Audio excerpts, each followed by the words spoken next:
apakah perbuatan bid'ah yang dikatakan Ustaz tadi bahwasanya kaum muslimin jika mencela Nabi itu lebih berbahaya, apakah perbuatan bid'ah itu juga termasuk mencela Nabi, Ustaz? Barakallahu fikum. Barakallahu fikum ikhwatal Islam rahimani wa rahimakumullah.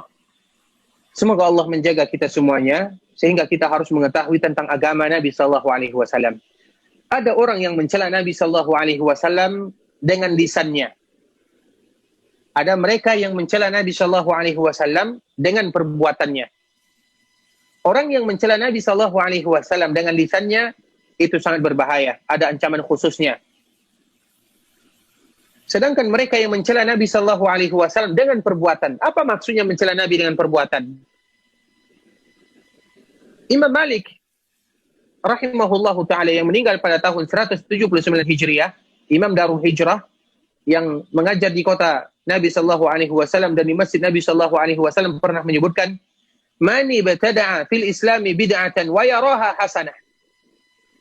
Barang siapa yang melakukan perbuatan bid'ah di dalam agama Islam dan dia melihat itu adalah sebuah kebaikan, faqad dhanna anna Muhammadan qad qana ar-risalah, maka dia sudah menuduh Nabi dengan perbuatan tersebut, bukan dengan lisannya, karena dia menganggap itu adalah perbuatan baik. Namun dia sudah menuduh Nabi dengan perbuatannya bahwa Nabi mengkhianati risalah. Na'udzubillah. Allah berjanji dan sudah menyebutkan, "Al-yauma akmaltu lakum dinakum." Allah menyempurnakan agama ini. Jadi masalah perbuatan bid'ah adalah mereka yang menganggap dan menuduh Nabi dengan perbuatannya, bukan dengan lisan, namun dengan perbuatannya. Nabi SAW belum menyampaikan risalah Islam dengan sempurna. Dan banyak kita jumpai, seperti ada yang mengatakan, saya bermimpi bertemu dengan Nabi, kemudian Nabi mengajarkan kepada saya zikir-zikir khusus, salawat-salawat khusus. Na'udzubillah. Tidakkah sempurna agama ini disebutkan Nabi SAW?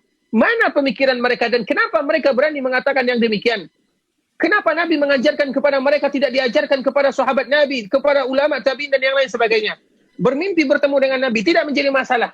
Bahkan itu merupakan kemuliaan, kabar gembira dari Allah. Namun apabila ada tambahannya, bermimpi bertemu Nabi, kemudian Nabi mengajarkan kepada saya yang belum pernah diajarkan kepada umat sebelumnya. Na'udzubillah. Apakah Nabi tidak menyempurnakan agama Islam? Apa kelebihan kita? Sehingga Nabi mengajarkan yang khusus tidak diajarkan kepada sahabat Nabi. Berarti sama saja. Kita menuduh Nabi belum menyempurnakan syariat Islam.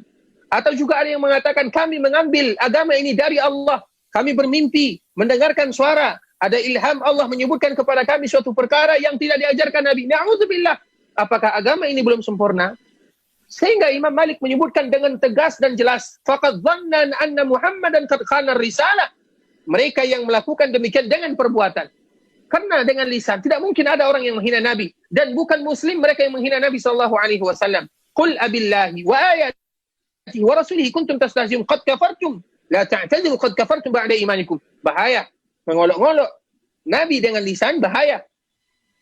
Namun ada yang menghina Nabi sallallahu alaihi wasallam dengan perbuatan. Kami mendengarkan kabar, sekarang kita lihat bagaimana kaum muslimin terutama yang ada di daerah kita mengolok-olok sunnah Nabi sallallahu alaihi wasallam. Membenturkan sunnah Nabi dengan sunnah-sunnah yang lainnya. Na'udzubillah. Oleh karenanya perkara ini ikhwatul Islam adalah perkara yang sangat berbahaya dan kita harus tegas di sana. Tidak ada kata main-main. Tidak ada kata toleransi bagi mereka yang menghina Nabi dengan lisan dan juga dengan perbuatan.